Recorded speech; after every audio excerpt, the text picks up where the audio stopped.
Microsoft நிறுவனத்தின் Windows இயங்குதளத்தின் தொழில்நுட்ப கோளாறுகள் காரணமாக ஏற்பட்ட பிரச்சினைக்கு அந்நிறுவனம் விளக்கம் அளிப்பதோடு விமான நிறுவனங்களுக்கு இழப்பீடும் வழங்கியாக வேண்டும் என கோரிக்கை எழுந்துள்ளது.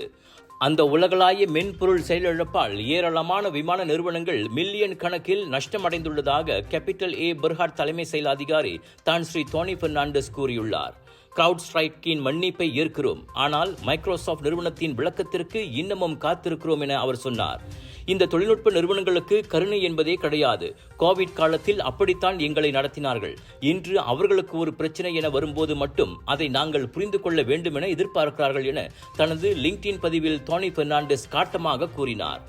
மைக்ரோசாஃப்ட் சர்வரில் முன்னதாக ஏற்பட்ட கோளாறால் KLIAவில் பாதிக்கப்பட்ட ஏர் ஏஷியாவின் செயல்பாடுகள் 2வது நாளான நேற்று சற்று சீரடைந்தன. என்ற போதிலும் மீண்டும் அப்படி ஒரு கோளாறை எதிர்கொள்ள தாங்கள் தயார் நிலையில் இருப்பதாக டோனி மேலும் கூறினார். 100க்கும் மேற்பட்ட தன்னார்வலர்களின் உதவியுடன் செக்-இன் பதிவு தொடங்கி நுழைவுச்சீட்டு பிரிண்ட் எடுப்பது வரை கைமுறையாக மேற்கொண்டோம். இதனால் விமான பயணங்களை ரத்து செய்வதை எவ்வளவு குறைக்க முடியுமோ அவ்வளவு குறைத்தோம் என்றார் அவர்.